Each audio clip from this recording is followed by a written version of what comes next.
Bonjour à tous et bienvenue à la Une consacrée aujourd'hui au Yémen. Son président, Ali Abdallah Saleh, au pouvoir depuis 32 ans, est de plus en plus isolé. En quelques jours, ses soutiens politiques ont rallié l'opposition qui manifeste maintenant depuis 2 mois.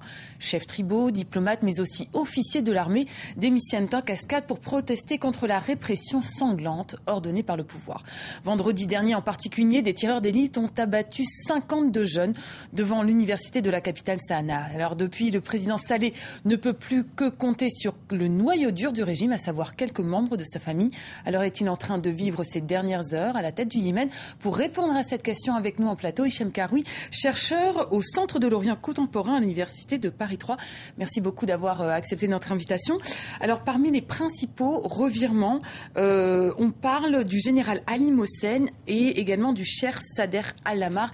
Qui sont ces deux personnes qui ont rallié le mouvement d'opposition? Eh bien, le général Mohsen, c'est le demi-frère du président Ali Abdallah Saleh.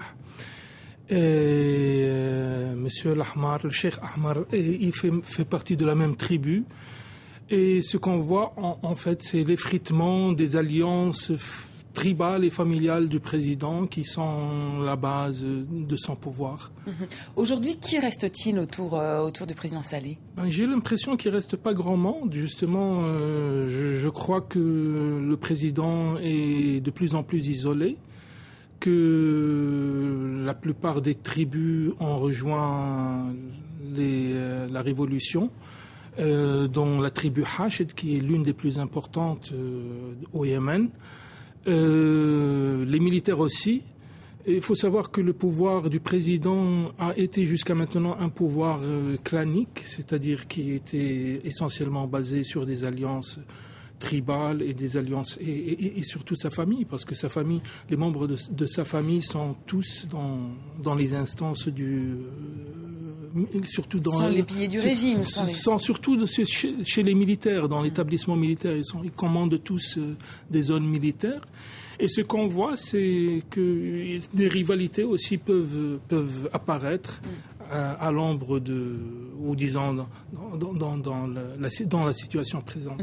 Alors au sein de l'armée, on commence à sentir effectivement des divisions, puisque certains officiers ont rallié le mouvement d'opposition et ils sont physiquement allés auprès des manifestants pour leur dire maintenant on vous défend. Mais de l'autre côté, le ministre de la Défense quand même hier a fait une déclaration en disant l'armée est derrière le président Saleh. Ça veut dire quoi? Ça veut dire que l'armée est divisée en ce moment? Absolument. Ça veut dire que l'armée n'est plus ce qu'elle était il y a quelque temps avant la révolution, et qu'il y a exactement ce que vous venez de dire, c'est-à-dire des divisions parmi les officiers, les grands officiers de l'armée. Et ça veut dire que le rapport de force au sein de l'armée, c'est ça qui va être déterminant pour les jours à venir? Le rapport des forces au sein de l'armée, vous voulez dire ça veut dire entre divisions, les pros et les anti? Oui, absolument. Ça va être déterminant, mais ça va peut-être aller encore plus vite que ce qu'on imagine, parce qu'il y a une véritable pression de la rue sur le pouvoir. Et le scénario qu'on a vu se dérouler en Tunisie et en Égypte, à peu près, et même en Libye, avec quelques quand même nuances ou différences plutôt, on le voit aussi arriver au Yémen. C'est-à-dire que l'armée se retirait ou enlèverait son pouvoir au président et finalement se retournerait contre lui ou... Oui, cela peut arriver, absolument. Déjà, la moitié de l'armée, elle est contre le président. On ne sait pas exactement qui reste dans l'armée avec le président. Ça veut dire qu'on peut s'attendre à un coup d'État aussi? Un coup d'État, je ne sais pas si un coup d'État peut arriver en même temps qu'une révolution. Et on parle d'un processus révolutionnaire, là. C'est un processus qui a été piloté par la rue, qui a été initialisé par les étudiants, par les jeunes. Et puis on a vu des tribus les rejoindre et surtout les partis d'opposition les rejoindre. Avant même les tribus, les partis d'opposition sont arrivés, ils ont rejoint. Et maintenant, c'est les militaires. Ouais. Et donc, c'est une coalition populaire qui se forme et qui fait pression sur le président. Alors, quels sont les scénarios de transition? Parce qu'effectivement, vous avez décrit une opposition qui est extrêmement importante, de plus en plus importante, mais avec c'est une coalition en fait de groupes très divergents. Il y a une opposition politique, une opposition tribale. Finalement, qu'est-ce qui peut ressortir de ça? Non, il n'y a pas une opposition tribale et une opposition politique. Je crois que la situation du Yémen fait en sorte que les tribus sont représentées dans les partis politiques. Et donc, l'opposition politique elle-même fait partie des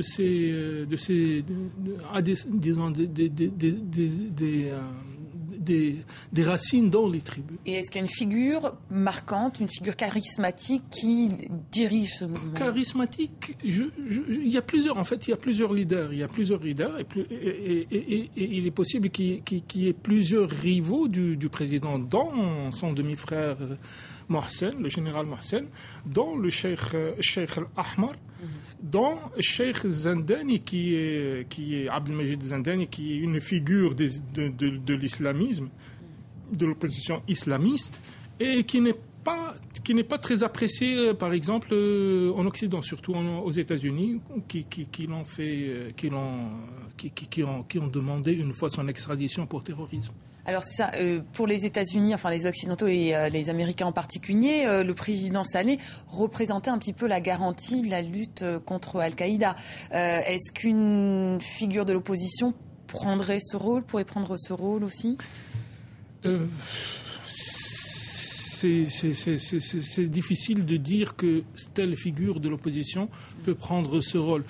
C'est vrai que Ali Abdallah Saleh, il a jusqu'à maintenant agi presque en alliance avec les États-Unis, et que depuis le bombardement, enfin l'attentat contre l'USS Cole en 2000, il y a eu une consolidation des liens entre Ali Abdallah Saleh et entre les États-Unis. On a vu depuis ce temps-là des tas de militaires, les plus grands gradés militaires américains arrivés au Yémen. Mais on peut pas dire qu'il y a quelqu'un qui est en ce moment ciblé par les États-Unis pour être celui qui va. La situation va peu à peu se décanter. D'abord, il faut que le président se désiste ou bien qu'il soit carrément écarté du pouvoir. Après, il va y avoir un processus de réélection, et on verra ce qu'il va sortir. Vous parlez des islamistes pour les Occidentaux, que ce soit en Tunisie, en Égypte ou encore en ce moment en Libye. Beaucoup craignent en fait l'arrivée au pouvoir d'islamistes. Est-ce qu'au Yémen, ce risque est plus important que dans les autres pays? Je crois qu'au Yémen, les islamistes ils ont plus de présence que en Tunisie ou même en Égypte. Le Yémen, c'est essentiellement une société beaucoup plus conservatrice que la Tunisie ou l'Égypte. Le parti Al-Islah et d'autres partis politiques sont représentés dans la coalition de l'opposition, qui jusqu'à maintenant a été très active dans la vie politique, enfin très active avec des nuances dans la vie politique yéménite. Mais je ne sais pas si ces islamistes-là vont prendre le pouvoir ou vont dominer la scène. Il faut savoir qu'il y a des partis qui sont séculiers. Et qui peuvent contrebalancer. Qui peuvent contrebalancer ou qui ne peuvent pas, parce qu'on ne sait pas exactement quelle est leur force véritable. Par exemple, il faudra avoir des élections pour voir. Aujourd'hui au Yémen, il y a les Nassérites, il y a les Ba'athistes, il y a des tas d'autres. Je vous remercie. Le Parti socialiste aussi. Je vous remercie beaucoup, Hichem Karoui. C'est malheureusement le mot de la fin parce que c'est la fin de cette émission. En tout cas, France 24 continuera à suivre avec beaucoup d'attention la situation au Yémen. Vous pouvez retrouver tous nos programmes sur notre site internet france24.com en français, en anglais et en arabe.